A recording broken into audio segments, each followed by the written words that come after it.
the fault is never in the user. If there's a bad user experience, the problem is within the funnel, within the product, within the designer sometimes even, but it's never in the user. Like if you are always mixing this up, this means that this is bad user experience.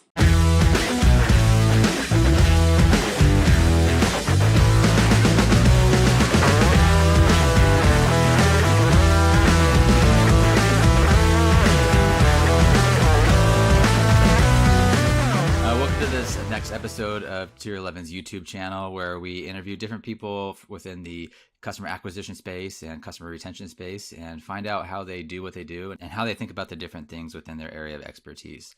Today we have our very own Maria Dobreva, who is our conversion architecture lead. Welcome, Maria. Thank you for having me, Tom. Yeah, I'm very excited to have you here. We've always had a lot of good internal conversations about your area of expertise. And at one point, I think I was leading your team, and it was a lot of fun to really dive into what you do, which is outside of my area of expertise. So tell me a little bit more about yourself and how you came to be at Tier 11. Yes, definitely. So as you said, my name is Maria, and I am a funnel specialist. And at the moment, I'm also overseeing the conversion architecture department at Tier 11. I have about 5 or 6 years of experience in the funnel space already, which happened very spontaneously with a friend adding me to the ClickFunnels Facebook group without me ever knowing what a funnel is, what ClickFunnels is. I had a very small knowledge about digital marketing, but nothing related to funnels, and then I was just hooked. So I have a marketing degree, a bachelor's degree, and I'm currently undergoing a master's in user experience and user interface design, which is helping me a lot into bringing user experience and marketing together. About Tier 11, I have joined a team as a funnel specialist about a year and a half ago, and now I'm overseeing the department, which is great, and I love my team.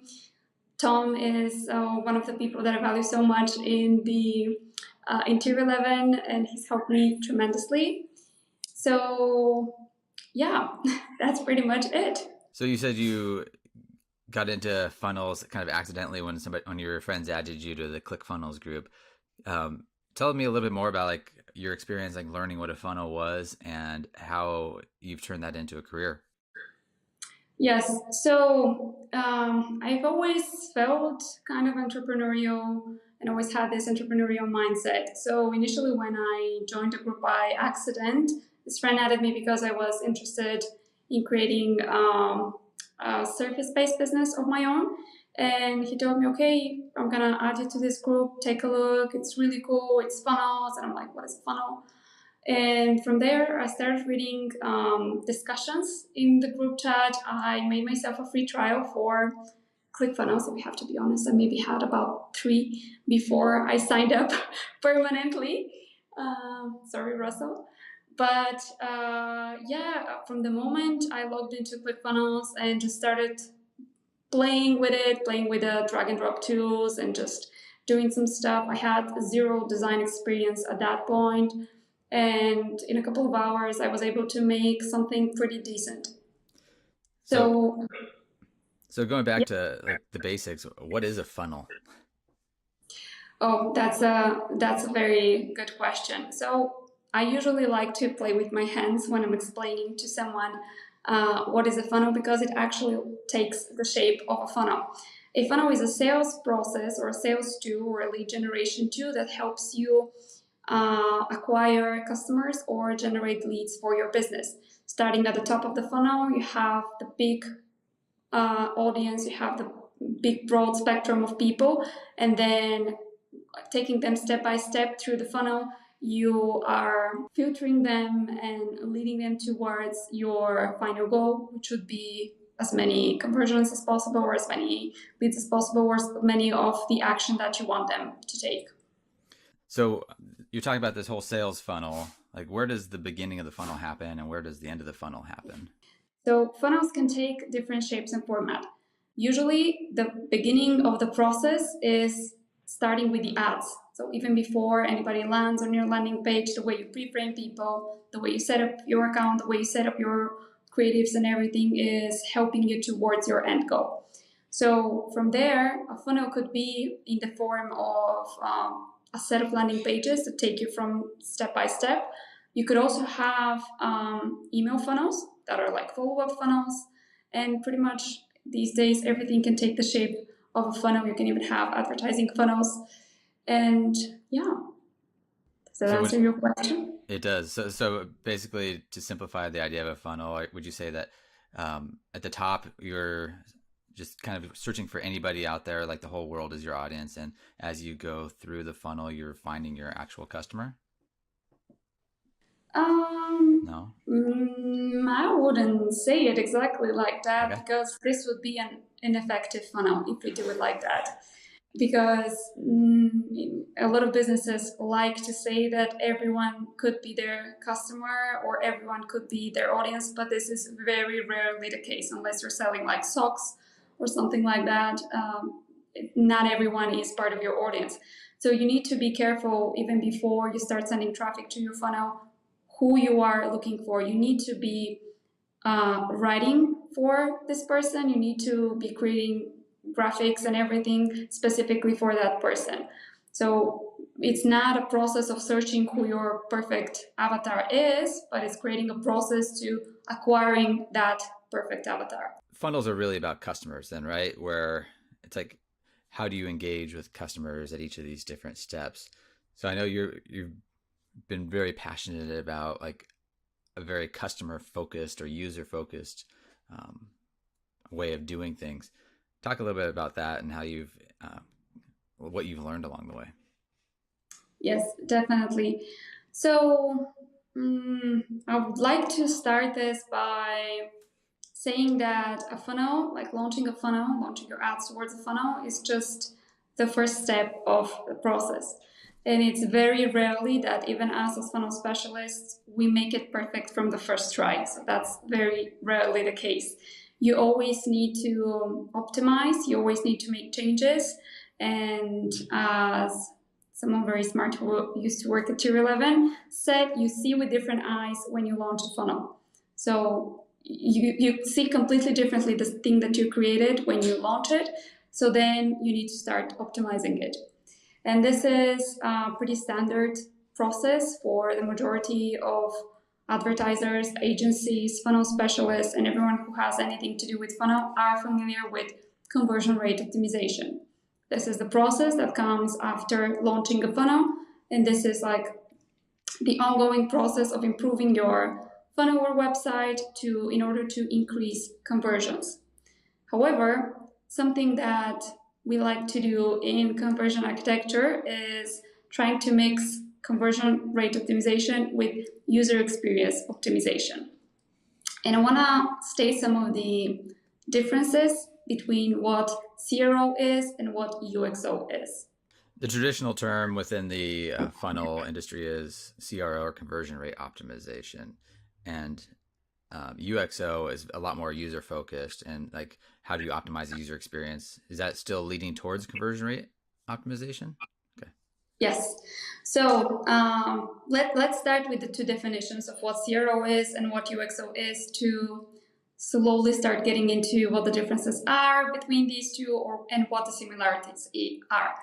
So as I said, conversion rate optimization is the ongoing process of improving your funnel or website in order to increase leads or increase sales generated from your funnel or your website. Whereas the user experience optimization is the process of improving your funnel or website for accessibility, usability, and efficiency of the user interactions on the site. So you see, you can even from the definitions, you can sense some of the differences. One is focused on leads and sales. The other one is focused on satisfaction and accessibility and usability. So two completely different things, but both of these things inevitably lead to the same objective, which is increasing conversion rates and increasing revenue for the business. Yeah, so having these, I guess, is something we've always dealt with as a performance marketing agency and as a creative person myself, of like, how do you balance like design and creative with our actual goal of driving performance? How does that mesh inside of how you deal with the work that you do. So it sounds like UXO and CRO do different things and have different goals. As a performance marketing agency, how does UXO fit within that? Yes, so the final objective of both of these things, of CRO and UXO, is to increase conversions and to increase leads. But the way and the path that they use to get to their objective are completely different. So one of the main differences that we can identify between CRO and UXO is that CRO focuses on achieving the objectives of the business. This would be increasing revenue, increasing leads, increasing sales, reducing advertising costs, etc. Whereas for user experience optimization, it's focused more on the user as the center point, their needs, their wants, if they're met, if they're having a pleasurable experience on your funnel, on your website. So by doing these things, both of them would inevitably lead to increasing your conversions. And another very big difference between CRO and UXO is, I would say that conversion rate optimization is more of a quantitative tool. So we're always focused on the number side. How much traffic do we get? How much conversion rate do we get? What is the cost per conversion? What is the cost per this? How can we reduce this and how can we reduce that? Whereas UXO is focused more on the qualitative experience. To highlight both of these differences, I can share with you some questions that you can, as an advertiser or as an agency or even as a business owner, you can ask yourself in order to ensure that your funnel or website are optimized for conversion rates and for user experience. So some examples of questions for optimizing for conversions would be, does this improve conversion? Do I trust this business? What would be the percentage increase by doing this specific activity? So as you can see, all of the questions are centered around numbers and data that you can provide. Whereas with UXO, the type of questions that you're going to ask yourself are, does this website give me value? Am I having a pleasant experience here? Does this funnel navigate me to the right path? Am I engaged? So it's more about the way they perceive things and the way they engage with you and your business, rather than how much or why and how long can you keep them on the funnel or the website. Got it. So if I were to simplify these, and I'm sure you'll challenge me if you disagree, CRO is all about extracting value and UXO is all about giving value? I would say so. Yeah, this is a very interesting approach to take it. Yes, we can say that this is a good way of formatting this. Yeah, okay. I like that. And another way that we can divide these two approaches is that conversion rate optimization is focused on generating new customers, whereas user experience optimization is focused on improving customer retention or keeping your current customers active and engaged with your business. You would say that both of these things are important, right? Yeah. It's not. How would you say that UXO supports customer retention? So by providing a great user experience, by feeling that you are taken care of, by feeling that your needs are met, by feeling that your wants are met, wouldn't you want to keep doing business with that same company instead of searching for a competitor to replace them with? By having a personalized experience for yourself, or by having a pleasurable experience,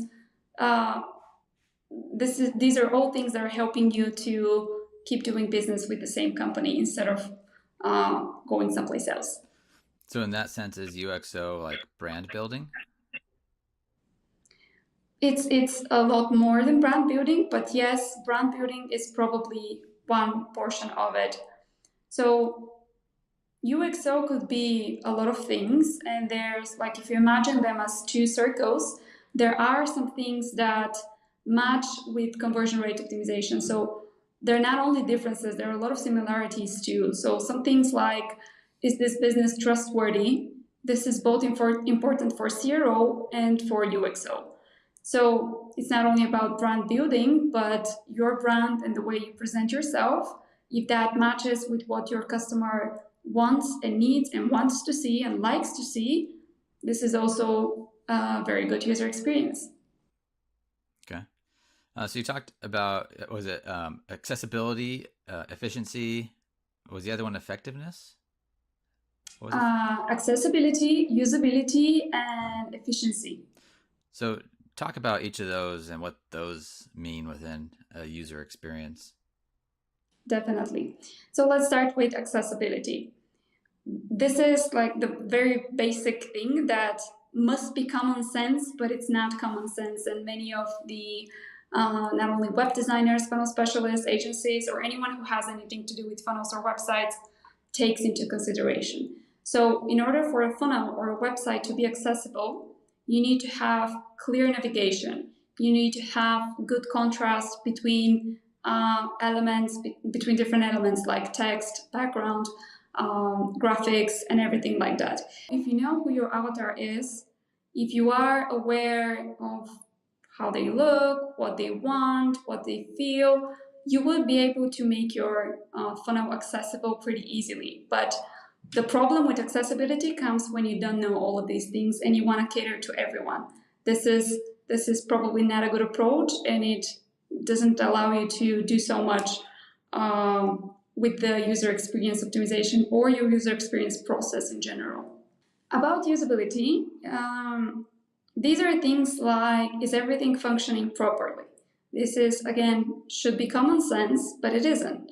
Mobile experience is one of the big things for usability, whereas where still in 2022, a big portion of the businesses are not taking into consideration the fact that you need to have a different experience for your mobile version compared to your desktop version. You cannot just swap it on top and just say that this would be the mobile version.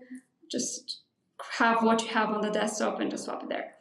So usability would be things like having optimized forms, having everything working properly, having no error messages, having communication if something is happening. So, for example, if you are filling form incorrectly, you need to be told that this is part of your user experience, and this is also part of the usability portion of the user experience.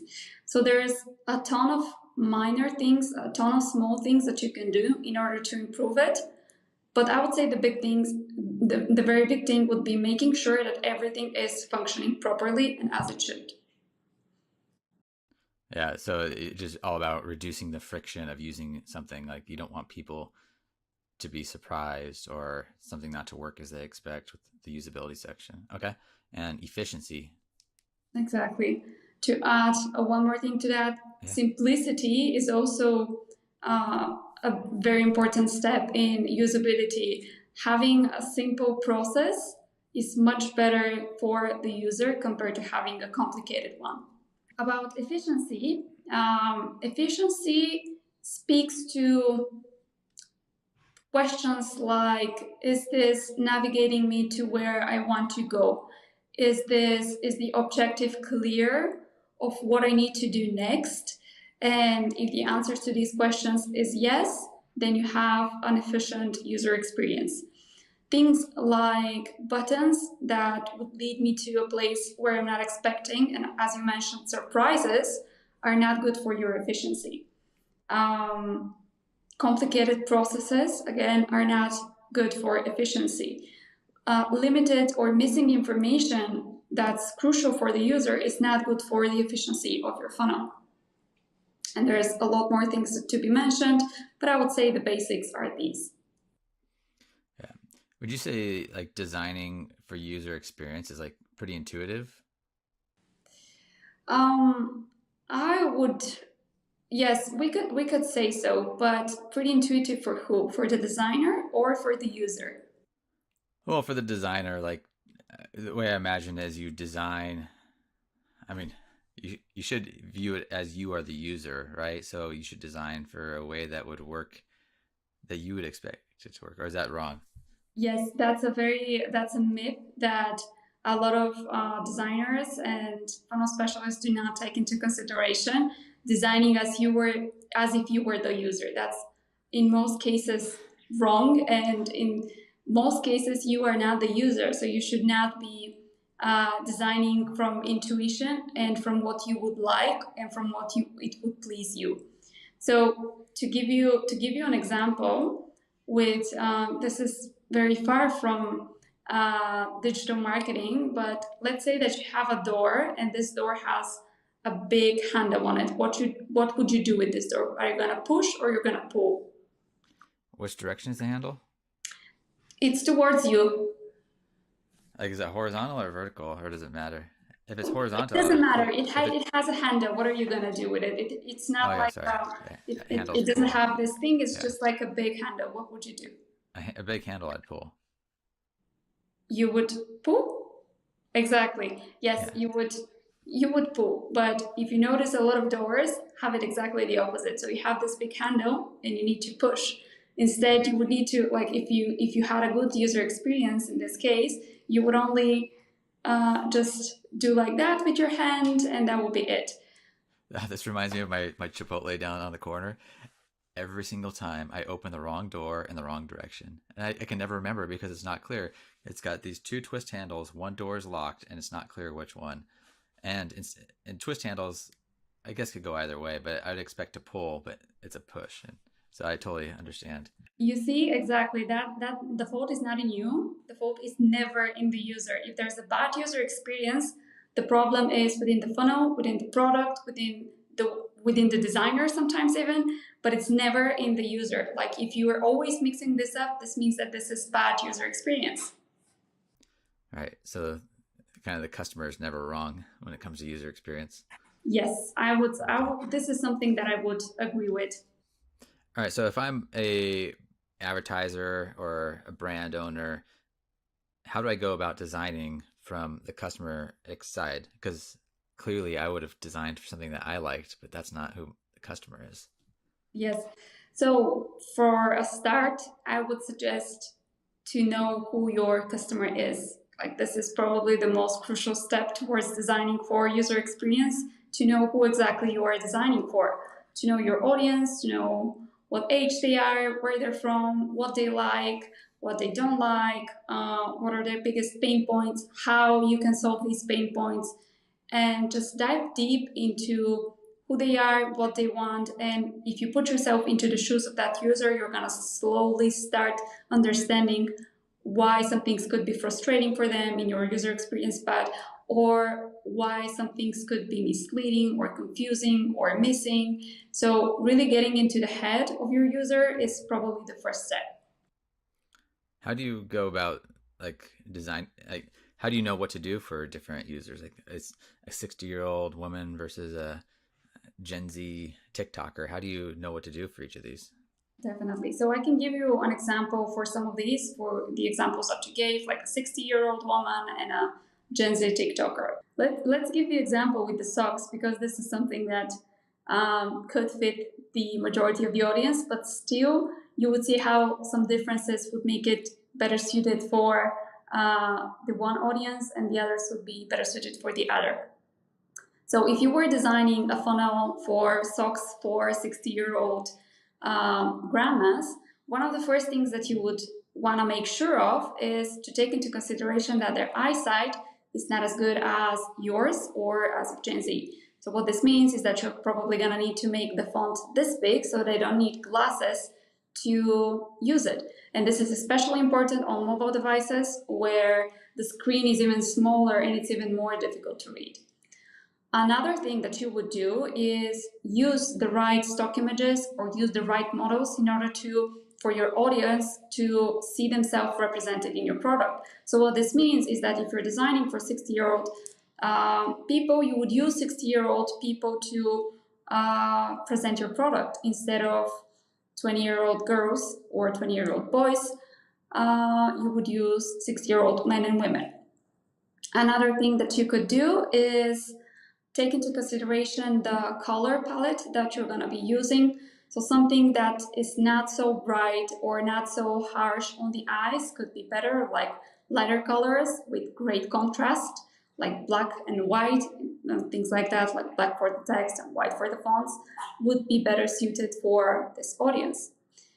On the other hand, if you are designing for Gen Z, some of these things you don't have to take into consideration. Like you don't have to make a super simple, huge font. You can even play with some of your branding. You can have it more interesting and more suited towards this audience. Again, you're going to be using stock images to represent your specific target group so that when they land on your website or your store or your funnel, they see, okay, this girl looks like me, so maybe I'm gonna like this too. Or even the approach you take when advertising for these two different audiences. So for example, if you're advertising to 60-year-old people, I believe that at the moment, the majority of them are still on Facebook, using mainly Facebook and Meta products for their social media and where they spend the majority of their time to. Whereas Gen Z, you would most probably go to TikTok, Instagram, or even use influencer campaigns or marketing to promote your product. So you see there's a lot of differences, but the objective for both cases is to generate conversions or increase your revenue and things like that. So you talked a lot about like the design elements and the visual stuff. How about copy? How does copy fit within UXO? Yes. So for the copywriting or the messaging that you use for different audiences, you have to try to make it as personalized as possible, which is again very easy to do when you know who your audience is. So some examples of personalization with the messaging or the copywriting that provides a great user experience could be like Spotify or Netflix. When you land on your account on Netflix, you see, or I see, for example, hello Maria. These are some recommendations made specifically for you. We want to make you feel special. We want to make you feel understood. So all of these little things can be represented with the copy. And yeah, using personalization and catering towards a specific audience would lead towards a better user experience and better conversions, of course. So you talk a lot about like knowing your customer. How do you know your customer? How do you find out all these little things that motivate them, what their wants are, what their needs are?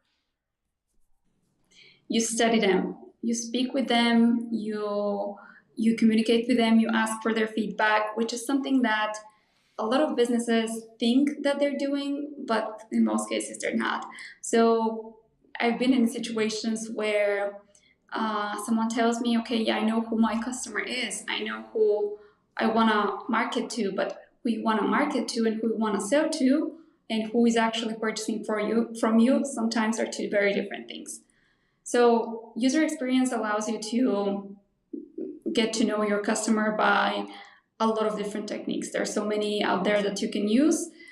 One of the easiest ones that you can utilize is simply asking people what do they like about your service or your product, or what they don't like about your service. Let's say that you have a funnel for a software as a service company. So you have a software as a service business, and you have a funnel that contains of like a lead generation step. You have an opt-in page to collect information by providing some sort of additional value for them, and then you lead them to your sales pitch or your sales page, where you would actually promote them getting either a free trial or signing up for your service. So one thing that you can do to better understand your user in this case would be to take the people who have signed up for your opt-in form and see which are the ones who purchase and see which are the ones that haven't. So the ones that haven't, you would email them and say, can you please let me know why didn't you purchase? What didn't you like? Is there anything that we can do better to cater to your needs? And in exchange for this, you're gonna get 10% discount from our service if you are willing to answer. So for the other group that did purchase from you, you're going to ask the same question. Why did you purchase for us? What did you like about our process? Is there anything that we can do better? So you get the feedback from both ends. And by combining this, you can get a pretty clear idea of why people like what you do and why people don't. And you can see who are the people who like your product, who want to use it, who would be the perfect market for you. Yeah, I think that's one of the biggest problems a lot of advertisers and brands deal with is they're afraid to talk to their customers or even or their non-customers. Like, I don't know if they're afraid of the answer, but really once you can get past that fear, it's really how you can improve and optimize your funnel, and not just your funnel, your product, your customer support, like all of your business. Absolutely agree. You just need to go ahead and talk with your customers and see what they think about you. Yeah. How does UXO fit within the broader conversion architecture scheme that you and your team are working on every single day? Great question. So, just a little overview of even what conversion architecture is. We are the after the click department. So everything that happens after a person clicks on the ads, this is taken care of by conversion architecture. Our goal is to improve the performance for our customers by again increasing their revenue, reducing ad costs, and everything revolved around it. UXO is a mix. What we're doing in conversion architecture is a mix between conversion rate optimization and user experience optimization. So what we're trying to do is to serve the business needs.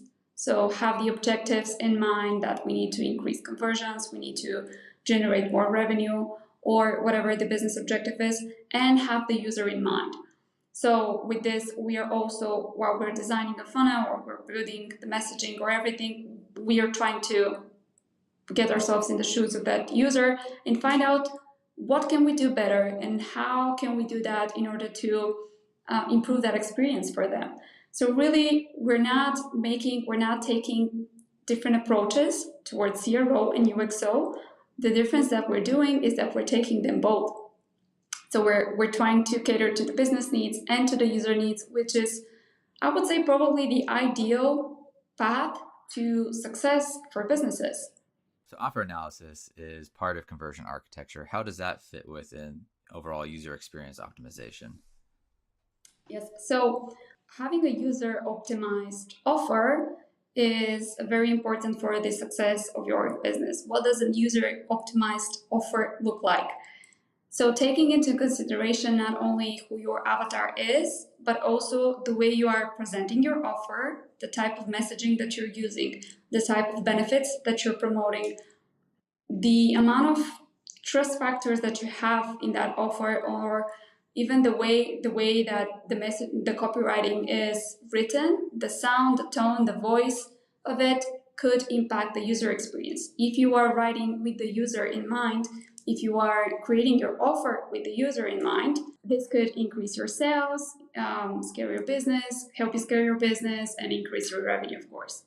How do you define offer? Because it seems like, I mean, I ask this question all the time within our Slack, and everybody's got a different definition of offer. Let me think about mine.